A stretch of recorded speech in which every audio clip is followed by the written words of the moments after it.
You are not wrong for expecting to be treated right, or for asking someone to honor a boundary or to respect your space, privacy, or you as you pursue keeping first things first. You are not wrong for asking someone to respect your desire to pursue and stay in peace internally and externally with others. You are not wrong for asking someone to give you the time that is needed to take care of yourself, your spouse, and your loved one's needs before you are able to know if or when or how much time you do or don't have to give above and beyond personal family priorities that come first. You get to decide how people treat you. You get to decide how to use the time that has been gifted to you. You get to choose to be a good steward of that time without others unlovingly pressuring or guilting you into any commitment or conversation to prove your love or loyalty to them. It should never be or feel like someone is testing you or trying to get you to move or compromise your boundary to prove your love or loyalty to them or their importance in your life. Their expectation that you would move your boundary just for them and forsake your first and foremost responsibilities to your loved ones or even yourself is just out of place. They are being inconsiderate and thinking of themselves and not you or your loved ones. Either they are only focused on themselves or choose not to be understanding, or they just don't value and respect you and your priorities you have to take care of first. It's not your responsibility to sacrifice your first priorities for the sake of not ruffling their feathers. They can learn love is patient and kind, and that patience is the most loving, kind response they can have while you are taking care of your first priorities until you have free time to give them. Love is not grumpy when it doesn't get its own way. It's not me first. Love patiently waits. Good things surely come to those who are love, to those who patiently wait in love. Love is patient and kind in actions, words, and attitude in the interim. Be love from start to finish and the space in between.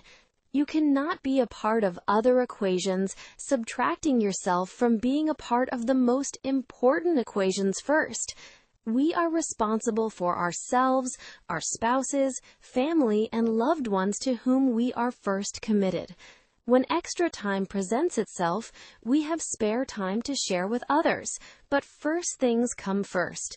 Anyone that loves you should fully understand and respect that, especially when you have given this gift of understanding and patience to them any time they needed it most to focus on their priorities. When extra time presents itself, we have spare time to share with others, but first things come first. Anyone that loves you should fully understand and respect that, especially when you have given this gift of understanding and patience to them any time they needed it most to focus on their priorities. A mutually giving relationship is healthy. Sometimes there may be something going on more in the life of one person than the other person. So in those cases, it may require the person who is not under pressure to create space room for the other one who is under pressure to feel that it's okay if they have to tend to the urgency of the need they have. If this is you that is under pressure, you don't need someone adding more pressure to you. You should be able to simply say, I am not able to do XYZ right now without having to apologize, explain, or feel pressure as if you need to be all things to all people. What a gift it is to have someone that says, I understand, no worries, take care of you and those you love, and we will get together whenever things settle down. Adding more pressure or making it about you in a negative way just isn't love. Someday, you will need someone to be understanding of you. Give that gift freely to others as well. The world doesn't revolve around anyone, so make sure you aren't sending that message to others. It's not love. Love doesn't seek its own. Love is not me first.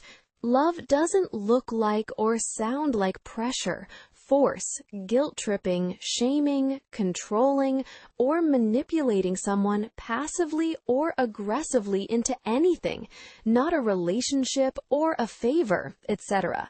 I shouldn't even have to say that, but it happens as much as we let it keep happening. If you are tired of it, set your boundaries, vocalize your boundaries if and when needed, and honor, keep, and respect your own boundaries as you expect others to honor and respect them. If you don't honor and keep your own boundaries, how can you expect others to honor them if they don't see you honoring and keeping them yourself? Support your own healthy goals and desire to have healthy relationships by setting up boundaries that help you to accomplish those goals and desires. Then follow them yourself. Most people who love you will support you, and then there will be some that will not support you, but try to coerce, condemn, guilt, etc. you into compromising your boundaries, using the whole, if you love me, you will move, lift, or change your boundary for them. Please don't enable people to do this to you. It's not love to enable others who choose to be unloving, unhealthy, toxic, and just so plain self-centered, as if you should revolve your time and plans around taking care of their needs before your own. If they aren't working hard on their own problems and expect you to work on or give more time to working on fixing their problems than they do, you are simply enabling them to become unhealthily dependent on you, which we all know what that creates in a relationship: codependency. The most loving and supportive thing you can do for them is to not get drawn into or become the one they depend on to do for them what they should be doing for themselves. That also sets you up to be blamed if things don't go the way they expect. Instead of them learning to take responsibility and own their part, you will be their scapegoat, and it will, in their eyes, be all your fault if what they expected doesn't happen, etc. One of the most loving gifts you can give to someone who is pursuing to better their life, heal, and be healthy on all levels, prioritize and take care of their spouse and family and goals, is to support them. It takes a lot of needed and consistent effort and time to accomplish these desires and high priorities.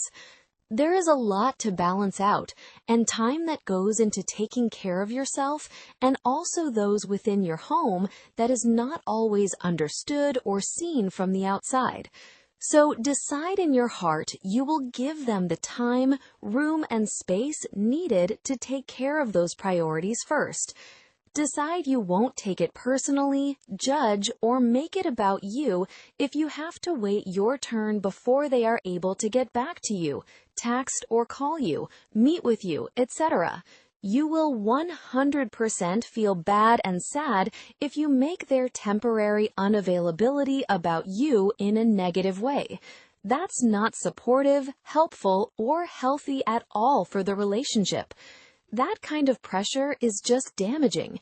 It makes you feel bad and get hurt when it has nothing to do with whether you are loved or important or not to them. It makes them feel bad and stressed because they already have enough on their plate trying to meet and keep their priorities, and the added unnecessary pressure from you is a recipe for leaving a bad taste in their mouth and is a killer to a loving heart-to-heart connection. You are supporting them when you honor, respect, and rally them on to keep taking care of godly, personal care, or marital family priorities first. It's not about you if they are practicing, purposing, and pursuing healthy, loving, godly, and honorable commitments they have made to God, themselves, and their loved ones. The more you give understanding, the more they can focus on what they need to focus on, and not spending their energy having to also think about you being upset. Let them off the hook, and don't make them feel responsible for you. In good time, they will be able to circle back around to you, but you can make it easier on them to let them know you are good until that free time comes. You are gonna be okay, I promise. It feels good to be flexible with others. It feels good to let them off the hook they thought they were gonna be on. It feels good to give them the gift maybe no one else really gave them, was to count themselves in and include themselves in the equation. So many that have been brought up to try to make everyone else happy often lost themselves in the mix because they didn't feel how they felt or what they needed to do counted, mattered, or was important. They were made to feel responsible to make everyone else happy, pleased, and put first, and they got left in the dusty leftovers or nothing overs. Everyone counts. Everyone matters. Don't lose yourself trying to make everyone else happy, denying yourself the right to not only be important, but treat yourself and your needs as important too. Don't lessen yourself and zero yourself out, putting everyone else's needs as priority and counting yourself out. It's not leave yourself out. It's as you take care of yourself, you will have more to give and share with others when the time makes itself available. Don't disclude yourself in the equation. I don't mean make yourself more important and small not being considered at all. I mean take care of you and your significant others in your house first. That is love. You will have more to give when you have time to give it, if you make time for first things first. Time with God matters first. You matter. Your spouse matters. Your kids matter. Your extended family matters. Your loved ones and close friends matter. Your sisters and brothers in Christ matter. Your pets matter. Everyone matters, but there is a priority order that you take care of first. You don't not care about those down the list, but you have to take care of those first priorities first, with your first fruit of time you have. God will use you in time, but He can also use and love on others and use other things to help others out in the interim until you are ready. Don't carry the weight of the world on your shoulders trying to carry everyone else. Only Jesus is able to do that. You still can pray for them and encourage them in other ways until you are able to freely give of your time to them in additional ways. Not saying don't help, but don't stress yourself out and count yourself out, killing yourself to help someone else and not take care of yours and your family's needs first. God isn't only depending on you to help. His sources and ways are higher and far exceed our supply. Sources, ways, time, and ability. He's got them while you are caring for you and your family first. Barring an emergency, you are free to keep taking care of first things first. When you are ready, you will be all there instead of feeling divided, resentful, or stressed pressured. It will be the gift you want it to be when the time is right. Above all, love is priority. Love is patient and kindly waits patiently. Love resists a me-first attitude and supports others who, when they need, to first focus on what is first priority.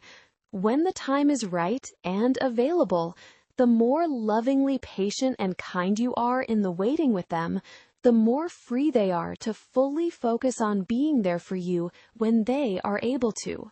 God is in the space with you between the now and not yet. He's gotcha good. Let Him be who you first turn to, your first priority, and just at the right time, He will send you a Jesus with skin on friend who is ready and able to be who He has fashioned and created to be for you. It just takes a little patience, understanding, and love in the meantime to give others the space and time needed to be available. Could just be seconds, minutes, maybe an hour, sometimes a day, week, and possibly in some cases a month, etc., depending on the crisis or weight of things going on in their lives. You have God through it all. He is right there with you and would love nothing more than Him being your first priority and your main go-to. Somehow, when we put Him first, all else works together for good because we love Him and chose to wait with Him, bind ourselves, braid ourselves, entwine ourselves closer and closer to Him in the waiting, while waiting patiently in love for our Jesus with skin-on friend to be ready. Love is a win-win for everyone. Everyone counts, including you. Sometimes we just have to remember it is about us, but not all about us. It's okay if someone has to take care of themselves or family first, just like it is okay if you have to take care of yourself or family first. It's not forsaking or leaving someone out to press pause, hold, or postpone until you are able to be all there for them. It's not unloving to ask for understanding or a little time to sort or work things out in your own life before you commit to trying to work something else out in someone else's life. That space in between there, I can't do that right now, but I am able to do XYZ in this moment.